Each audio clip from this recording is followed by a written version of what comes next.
Hello，大家好，今日嚟到我喺巴黎嘅最後一日，啱啱好係禮拜日，可以帶大家嚟到巴黎4大市集嘅其中2個。首先嚟到 Saint-Martin Organic Market， 主打有機健康風，喺門口已經見到有檔攤擺賣本地農夫出產嘅蔬果。入到嚟門面仲裝修緊，同我想象中有機市集嘅畫面有啲出入。再行入去先係市集嘅本體，不過一眼望晒，攤檔10隻手指都數得晒。第一檔賣嘅就係有機果汁、果醬同埋小食，其餘嘅都係啲小手作同埋小飾品。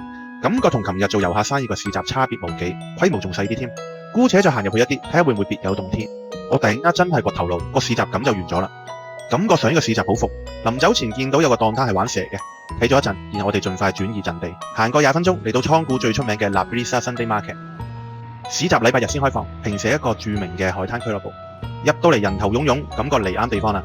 市集俾到一種好似置身於原始森林、自然簡樸嘅風格。攤位設置喺棕櫚樹下面。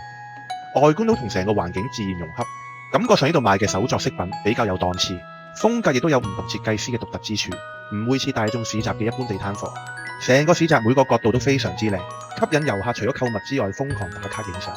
除咗手作飾品嘅擺攤之外，佢仲有好多唔同嘅小食攤檔，好似嚟咗美食節咁樣，有漢堡、有披薩、有蛋糕、有細啲嘅蛋糕，仲有冬甩、包點、沙爹串燒、沙冰奶昔。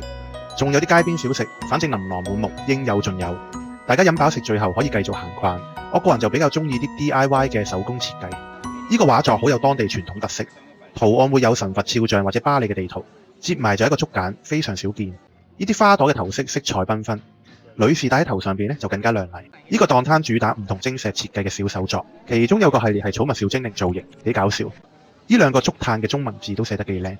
最後做個小總結 ，La Brisa 呢個周日市集，無論攤位嘅數量、種類、環境同埋氛圍都非常之好，強烈建議大家嚟巴黎必去，不過要留意，只係禮拜日先會營業。